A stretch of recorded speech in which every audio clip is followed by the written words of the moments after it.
Napakagwapo naman na wakwak ni Kalingap Ido kung nagkataon, di ba?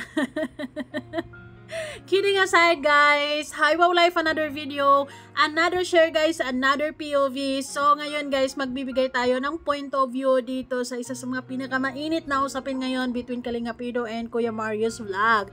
So, nabash actually si Kuya Mario's vlog, and syempre, mas nabash din si Kalingap Ido dahil sa na i-vlog ni Kalingap Ido ang beneficiaries ni Kuya Mario's vlog. At mas lalo pang nagiinit ang usaping ito dahil sa thumbnail ni Kuya Mario's vlog na hindi talaga maganda. So, hindi matanggap ng mga fans ni Kalingap Ido o dito sa Kalingap side na matawag siya na wakwak kasi kung tutuusin, hindi naman daw to nababalikan lagi-lagi ni Kuya Mario's vlog ang pamilyang ito. And actually, siguro kung active si Kuya Mario's vlog dito sa pamilyang ito para magbigay ng tulong, hindi na siguro to i-recommend ni Patrick kay Kalingap Ido dahil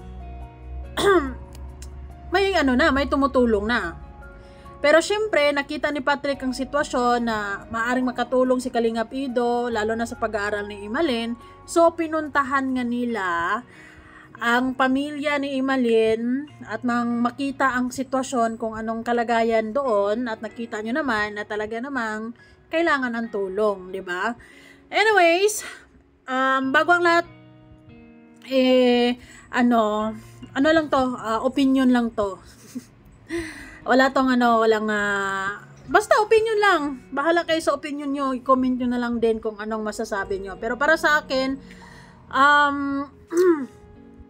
although sa mga videos naman nila, or lalo na sa videos ni Kuya Mario's vlog, wala namang masama siyang sinabi kay Kalingap Ido. Sabi nga niya, okay lang daw na may ibang nagbablog kasi para din maibigay yung tulong, para madagdagan ng tulong, ganon. Pero hindi matanggap ng ibang mga fans, lalo na sa side dito ni Kalingap Ido, na matawag si Kalingap Ido na wakwak, na in the first place, hindi man alam ni Kalingap Ido na yun pala ay tinutulungan ni Kuya Mario's vlog. Kasi sa sitwasyon pa lamang, nakita nyo naman, para talagang walang tumutulong. Kasi wala pang pagbabago. And siguro kulang yung tulong ni Kuya Mario's vlog doon sa pamilya na yon, kaya tinanggap din nila si Kalingap Ido, 'di ba? And anyways, ang mali lang doon ni Kuya Mario's vlog, 'di ba, sabi niya sa video niya na okay lang, tanggap niya ganon. And aminado din naman siya na hindi niya maibigay kung ano man talaga ang lahat-lahat na kailangan ng pamilya na yon. Ang maibibigay lang niya ay simpleng groceries, ganon, bigas konti. Kulang yon, 'di ba? And hindi rin naman lagi-lagi, 'di ba? Hindi rin naman lagi-lagi, tapos meron dalawang maliliit na bata, si nanay wala pang trabaho, may nag-aaral pa, si ate dumisdiskarte na lang para sa makatapos siya sa pag-aaral. And then it happened or nagkataon na itong pamilya na ito ay churchmate pala ni Patrick. Siguro nakita ni Patrick every time na magkasabayan silang magsimba, nakita ni Patrick yung sitwasyon, or baka nakakausap din niya si Imalin at nang nalaman ni Patrick ang sitwasyon nila, di ba? So, ini-refer niya kay Kalingap Ido dahil sa tingin niya, makakatulong si Kalingap Ido lalo na sa pag-aaral ni Imalin. And yes, pinuntahan ni Kalingap Ido.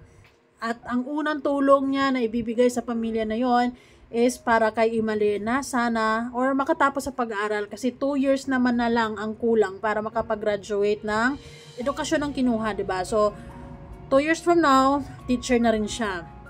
So, gusto ni Kalingap Ido na makapagtapos si Imalin ng pag-aaral at syempre,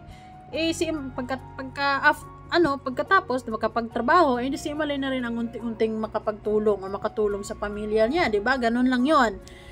So, ngayon, doon sa videos ni Kuya Mario, kilala man niya siguro si Kalingap Ido for sure, pero hindi niya mabanggit-banggit doon sa vlog niya. Siguro part of respect na rin siguro kung ganon, na hindi niya mabanggit-banggit si Kalingap Ido dahil kilala naman niya kung sino yung vlogger na yun. Actually, nangyayari ang wakwakan, guys, kapag kasikat yung beneficiaries, di ba? Nangyayari ang wakwakan kapag mataas ang views. Kaya nga, hindi masyadong nababalikan or bihira lang or minsanan lang din nababalikan ni Kuya Marius Vlog ang pamilyang ito kasi mahina din ang views niya doon sa sa channel niya, di ba? So dahil siguro naintindihan ko din naman ang side ni Kuya Marius Vlog na talagang hindi niya maibibigay ang pagtulong na dapat na kailangan doon sa pamilya kasi syempre kunti lang din ang views. You can't give what you don't have. Ika nga, 'di ba? And sabi nga niya, kung merong magpapadala like, okay, Kuya Mario, ito ibigay mo to kay Nanay Mila, si Nanay Mila sa yun, ganito ganyan. Tsaka siya pupunta, which is kulang na kulang, 'di ba? And sa vlog naman ni Kalingap Ido, actually nabanggit din niya doon si Kuya Marius Vlog na pala kayo, na-vlog na pala kayo ni Kuya Marius Vlog, okay lang ba? And actually kung mapapansin mo kay Nanay Mila, parang siya nahihiya, hindi siya masyadong nakakasagot or hindi siya makatingin ng diretso kay Kalingap Ido, baka kinakabahan din siguro, like iniisip niya kung ano ding mararamdaman ni Kuya Marius knowing na binablog siya ni Kuya Marius pero alam niya sa loob-loob niya na kulang yun, di ba? Kailangan pa rin talaga nila ng tulong. And at the end of the vlog sa kay Kalingap Ido, sinabi ni Kalingap Ido doon na sana sa pagbalik nila magdala siya ng mga groceries or bigas makakain kasi walang-wala nga yung pamilya. It happened din na sa araw na yun siguro, parang sila Kalingap Ido mga bandang alas 10, alas 11 doon. Tapos mga hapon na rin naman na bumisita din si Kuya Marius Vlog, napabisita din. Nataon pa talaga na sa araw na yon silang dalawa yung bumisita, di ba? Or nababalitaan na lang ni Kuya Marius, pinuntahan si Nanay Mila, pinuntahan pala ni Kalingap Ido, so baka kaya din pinuntahan ni Kuya Marius Vlog. Actually, wala namang problema ako doon sa videos ni Kuya Marius kahit hindi niya mabanggit ang pangalan ni Kalingap Ido. Ang sa akin lang yung thumbnail, 'di ba? Yung thumbnail siguro nababash talaga si Kuya Marius Vlog sa thumbnail niya. Syempre, nababash din si Kalingap Ido. Well, in fact, si Kalingap Ido walang kaalam-alam. Actually, napakomment siya, 'di ba? Napakomment siya, guys. Sabi nga niya, sorry po kay Kuya Mario, di na po ako mabalik. Sabi kasi matagal na di napunta, kaya akala ko po okay na. So, ayun lang. So, kasalanan ni Kalingap Mario o ni Kuya Marius Vlog kasi hindi siya active na vlogger doon sa tinutulungan niya as a charity vlogger. Kumbaga, makikita naman natin na ang pamilya na yon kailangan talaga ng tulong. Lalo na maganda yung sana silang dalawa na lang magba-vlog. Pero si Kalingap Ido parang ayaw na. Pero naawa ako kay Imalin. Dahil sana si Kalingap Ido tuloy pa din yung pagtulong niya kay Imalin.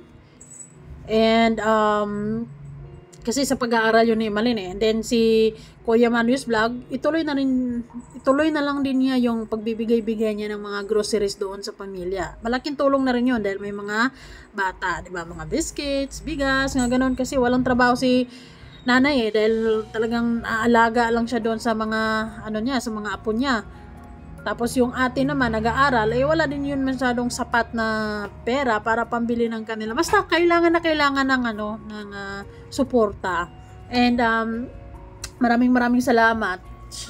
Siyempre, unang-una kay Kuya Marius Vlog kasi noong mga panahon na yon kahit papano, kahit kaunti, nakapag-share siya ng blessing. Pero yun nga lang, sa sitwasyon, parang hindi naman parang wala masyadong nabago sa buhay kasi syempre ang naibibigay ni Kuya Marius Vlog mga grocery lang, kaunting tulong lang ang naibibigay niya. Kung ako naman siguro si Kuya Marius Vlog, sa tingin ko, kung kaya naman na ibibigay ni Kalingap Ido yung tulong na sapat para sa pamilyang ito, lalo na sa pag-aaral ni Malin, i-give up ko na lang din si Nanay Mila. 'Di ba? Pero kung hindi na siguro kailangan dahil sabi naman ni Kalingap Ido, nag-sorry na rin naman na siya na hindi na rin daw siya babalik Sabi niya, sorry po kay Kuya Mario, di na po ako mabalik. Sabi kasi matagal na di na nagpunta, kaya akala ko po okay na. Matagal na palang hindi napuntahan ni Kuya Mario's vlog. Kaya siguro napa-open din si Imalin kay Patrick, tapos si Patrick nai-refer din niya kay Kalingap Edo. Kasi nga, kailangan nila ng tulong, di ba? So para sa akin, walang kasalanan si Kalingap Edo sa sa part na to. Hindi siya matatawag na wakwak. Kasi mostly ang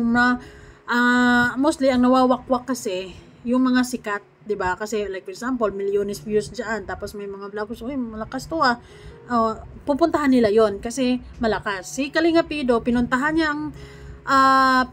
niya itong nire-refer ni Patrick sa kanya kasi unang-una hindi niya alam or matagal nang hindi napuntahan ni Kuya Mario, so inisip niya baka siya makatulong din sa sitwasyon ng pamilya, kaya pinuntahan nila, di ba? Sayang lang.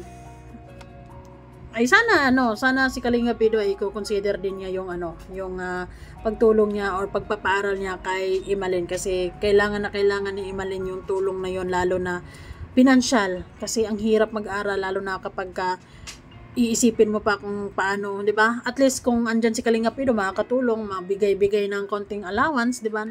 Malaking tulong. And education yung kinuhang kurso, so hindi masyadong mabigat sa bulsa, kayang-kaya. 'Di ba? Sabi ni Kalingap Edo, kayang-kaya. So, para sa akin hindi ko matatawag na walang kasalanan si Kalingap Edo. Sa part ni Kuya Marius, may pagkukulang siya kasi hindi nga siya active or matagal na daw hindi napuntahan. So, naisip siguro din ni Imalin na baka hindi na rin babalik si Kuya Marius, kaya siguro baka napa-open din siya or nag-share na siya ng kwento about doon kay Patrick. Diba? And then si Patrick, nai-refer din niya kay Kalingap Edo, and then si Kalingap Edo, sige, puntahan natin, tinignan ang sitwasyon. Totoo nga naman, talagang makikita mo na kailangan talaga nila ng tulong. Actually, sana maayos yung bahay nila kasi delikado dahil nakatali-tali na lang yung pinto, diba? Sa panahon ngayon, mahirap na. Pero hopefully, since parehas naman na sila na charity vlogger, isa lang naman ang layunin nila sa pagtulong, mapag-usapan nila yan, di ba? Or magre-reach out ang isa sa kanila, or si Kuya Mario mapamessage siya kay Kalingap Edo na sige, ikaw na lang bahala. Ganun, kasi alam ko may bibigay mo yung tulong na kailangan, na karapat-dapat nila, dahil ako dahil wala kasi masyadong views, konti lang kasi ang views kay Kuya Marius. So naiintindihan ko din na hindi masyadong hindi ba active, or since marami din siyang tinutulungan. So, ganun, parang yun yung naiisip ko. Pero sana mapag-usapan nila yung mabuti, or kung ano man. Or, di ba? Kasi sayang naman na kawawa din yung pamilya. Lalo na may dalawang mga bata. And kailangan talaga din ng tulong si Imalin sa pag-aaral niya. So para sa akin, walang problema kung si Kalingap Edo mag-focus kay Imalin sa pag-aaral, and kung kaya ni Kuya Marius Vlog sa pamilya, kay Nanay Mila siya mag-focus kung ano may bibigay niya, mga groceries, so on and so forth, sige lang. And then si Kalingap Edo, pagtulong niya sa pag-aaral kay lang naman yan, for sure madadaan naman yan sa magandang usapan, di ba? Hindi naman yan kailangan pang maganuhan. Basta nagsorry naman na si Kalingap Edo. Ayun.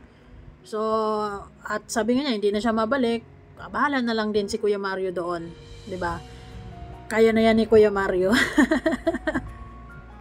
Dahil kung ako din naman na si Kalingap Edo, tinawag mo gumwakwak sa thumbnail mo, masakit din yon, knowing na alam mo sa sarili mo na may pagkukulang ka din sa pamilya na yon, hindi mo rin na ibibigay yung tulong na para sa kanila.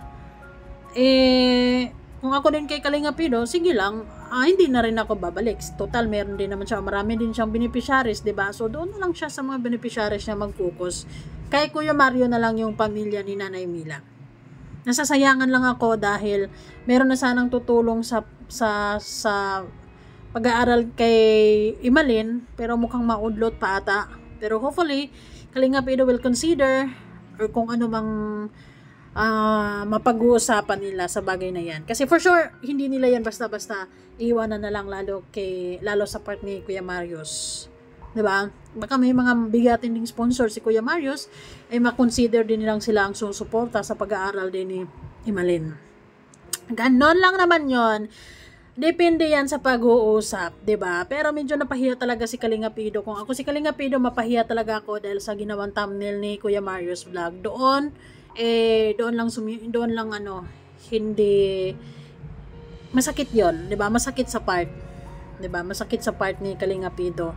Kasi usually ang wak niyan, ano lang yan, mostly ang may magwawak-wak kapag sikat, mataas ang views, milyones ang views, marami talagang, ay, dito, mataas ang views, tara, punta natin, ganun, di ba? Pero pag mga wala masyadong views, wala masyadong wawakok, wala masyadong mag-interest dyan, hindi kilala di ba? And it happened na matagal na rin hindi napuntahan, at akala ni Kalinga Pido ay okay na, dahil siguro, ay maraming baka napakwento si Imalin, ganun sa sitwasyon, and si Patrick naawa, na-refer kay Kalinga Pido, pinunta ni Kalinga Pido. Ay, anyways, sana mapag-usapan nila ng mabuti yan para